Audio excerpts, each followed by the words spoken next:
If you want a taste of Tuscany on a plate, try a Panzanella salad. It's a combination of all the wonderful flavours of Italy in one fantastic dish. So what I have here is a ciabatta loaf, which is an Italian bread made with olive oil. Now if it's not stale, you can just pop it in the oven for a few minutes and that will just help dry it out.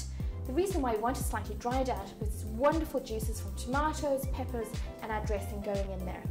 So the bulk of our salad is made up with tomatoes. So you need really the best quality vine ripened tomatoes you can get, like these guys over here. Beautiful red colour to them. Tomatoes are very rich in antioxidant lycopene, which actually becomes more absorbable by the body once you cook it. So really good news, another one of the reasons why the Mediterranean countries are so much healthier. So you need to skin the tomatoes, which is a little bit of work, but it's well worth it for this recipe. So I've got some tomatoes here that are already skinned, and to skin them, you simply take a sharp knife, score right across the tomato in a cross shape, plunge it into a pot of boiling water for literally just a minute or two, no longer than that. You don't want to cook the tomato. The skin will peel back and you'll be able to get rid of the skin. Do let the tomatoes cool down for a couple of minutes though before you start peeling them. We're then going to chop them up roughly and into our salad bowl. The other indispensable ingredient in our recipe are peppers. So get a couple of yellow peppers, red peppers, orange peppers like this one, anything that's got a nice bright sweet flavour. The green ones unfortunately are a little bit too tart for this recipe. So peppers are far tastier if you roast them. So if you put them into an oven, there's two ways to do this. You can either stick them under a hot grill and turn them. It's the one time you really want your food to burn. The skin should become charred and blistered. Or else you can put them into an oven of 230, 240 degrees whole and let them blister up and char. This will take about 30 to 40 minutes though, so it does take a lot longer. Pop them into a glass bowl, cling film over and let them steam. So what you're left with, peel off the charred skin, is this lovely, juicy, sweet flesh. So into the bowl, just tear it up into rough strips. Now tomatoes we're just going to chop roughly. Before I do that, you need some gorgeous Italian olives. You can either use black olives or green olives. These happen to be stuffed with a bit of pimento. Some capers. So capers are the little fruit of the chrysanthemum. Some garlic, as always, with Italian cuisine. So either crushed or finely chopped. We've got our toasted bread going in.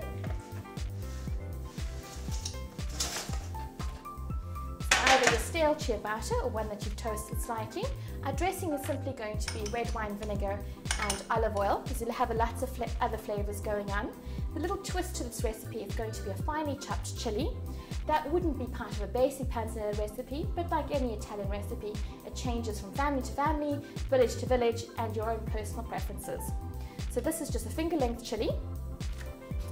I'm going to take the end off, very gently slice open the top of the chilli, leaving the bottom intact. Scrape out the seeds. If you like it really spicy, you can leave the seeds in. I'm going to remove them. It's not to everyone's taste. And then with a sharp knife, leave the end intact like a little handle, and we're going to chop our chilli into a little tassel. So very, very thin strips. Handle the chilli as little as possible, because the juice in the chilli is really going to burn your skin, especially if you rub your eyes afterwards. The chilli is a great tonic for the body, especially good for heart health. So very thin little slivers. And if it's not finely chopped enough for you, just run your blade through it again.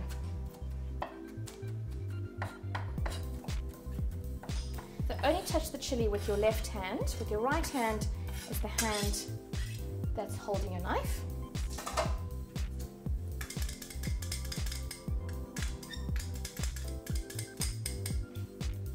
So for a lot of recipes, you would actually remove the seeds from the tomatoes, but for this one, we want all that juice because that's going to soak into the bread. So just roughly chop the tomatoes. Don't make them too small. So our tomatoes are all chopped into wedges. So make sure you capture all that lovely juice. And in with the rest of the salad. So we're just going to make our dressing. So this is a very fruity extra virgin olive oil from Italy, and red wine vinegar. Balsamic vinegar is what's commonly used for a lot of Italian cooking, but a red wine vinegar is just a little bit milder, a little bit fruitier to go with the rest of our salad. So whisk it up, check that the balance of flavours is right for you, and drizzle over the salad. So you can leave that to soak up until you're ready to serve. Now with clean hands, get your hands stuck in there and gently mix everything together.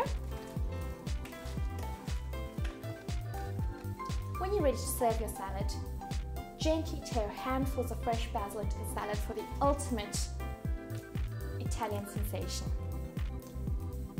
Be gentle with basil, it's a very soft herb, it's going to bruise. You also don't want to add it too soon because the vinegar in the dressing will just make it wilt down. So this is a wonderful salad to serve on its own. You can add some buffalo mozzarella, just tear it up into rough pieces, and that will be perfect for a light lunch or summer evening meal, or as part of a buffet.